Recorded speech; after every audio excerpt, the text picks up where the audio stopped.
Hey everybody, my name's Ed K. So we're going to do another trade review. This time it's going to be Enigma by Peter Milligan and Duncan Fegredo. A really interesting take on a lot of different issues. So we will get into it in just a moment. So Peter Milligan is a British writer. He started, I guess, in the magazine 2000 AD. He's probably most known for coming over to America, doing stuff for DC, like the revamp of Shade, the Changing Man, the X-Force X-Static comic with Mike Allred. He's did a run on X-Men, did some stuff for Animal Man. Duncan Fegredo, again, UK artist, done Kitty Turner E, the Jay and Silent Bob comic, various like DC and indie projects. Um, Milligan and Fegredo also did a comic called Girl together for Vertigo. After they did this thing, and it's not quite as good. It's pretty interesting, but this is probably the better of the two. Uh, So, Enigma was originally planned for Disney's Touchmark young adult comics line, but they pretty much discontinued all of their comics, so that never happened. So the plot is we join an aimless young man who hasn't had a lot of direction in life. Strange things and monsters and heroes are appearing in the city all of a sudden. The young man realized that the events are based on a weird, short-lived comic book from the 70s. So he tracks down the writer of the comics, and they try to find out, the mystery of what's going on with the superhero who seems to have come to life. And along the way, the young man kind of figures out his identity and his purpose in life. So, Duncan Fegredo's art is scratchy and detailed. Most of the panel compositions are clear, but there's some panel-to-panel storytelling moments that are a little clunky and unclear. You have to sometimes reread the page a couple times to understand the transitions. And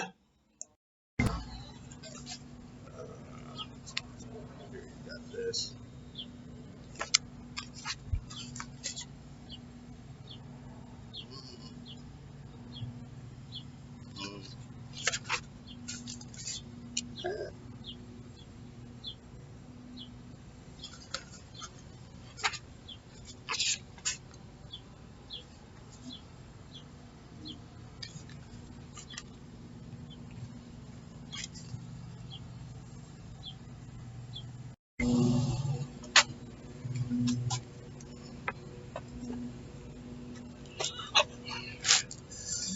So the coloring is mostly by Cheryl Van Valkenburg. Most of it's okay, but it is a little garish in some places. So Vertigo was gaining prominence during this era with its revamped versions of some of DC's older and more obscure characters, stuff like Shade, Swamp Thing, Doom Patrol, Animal Man, Swamp or Sandman, as well as other kind of newer characters, Hellblazer, Preacher. And through this slightly more mature line, DC was helping to expand the type of genres and ideas presented in mainstream comics, as well as tapping into kind of cultural zeitgeist of the late 80s, early 90s, and helping change the perception of who comics fans were, I should say. And so even though the series was originally planned for a different company, again, Touchmark, which was going to be Disney's mature line of comics, which never happened. It did fit right in with what was going on at Vertigo at the time. So, sorry, excuse me. So there's a lot of themes here that kind of intersect with each other. One thing is the whole sort of postmodern superheroes that Vertigo was kind of doing at the time. It's very much a superhero comic that knows it's a superhero comic, and it plays around with a lot of the tropes and themes and ideas, and kind of points out uh, how maybe a little bit silly all of it is, but at the same time, using all that sort of thing to kind of tap into the zeitgeist that was going on in the early 90s. So the late 80s and 90s were a very interesting time, and Enigma kind of reflects a lot of that. I'd say more titles from DC and Indies and even Marvel were deconstructing superhero genre.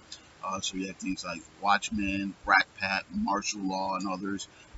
LGBT community was being more socially visible and politically active, as much as, if not more than ever before. Queer Nation became a thing. AIDS was still in the news, and like I said, the gay movement was really gaining prominence. The angry young man is a pretty common trope in movies and novels and pop culture to various subgenres of pop music. At the time the comic came out, alternative rock had become mainstream. Nirvana, Pearl Jam, etc. And large part of the appeal is young men embracing their inner angst. There's lots of ads for like rock music or rock bands and vertical comics at this time.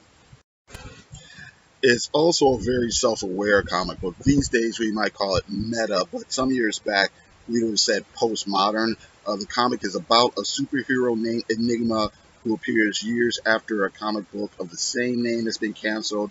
It takes a comic book fan to realize the connection and a comic book writer to point out the absurdity of all this. In the first person narrator reminds the reader several times that you're in fact just reading a silly comic book.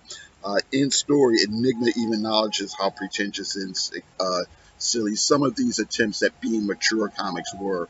The comic book writer of the fictional 70s Enigma has a pretty self-depreciating attitude towards himself and his work, and is in fact kind of afraid of his fans who take the old comics a little too seriously. So all in all, Enigma is a pretty intriguing read. It's groundbreaking comic. It's dealing with, like I said, the LGBT themes, postmodern superheroes, coming of age narrative, and kind of post adolescent angst. The art is a little bit flawed in a couple of places, but like I said, it is still a pretty great comic.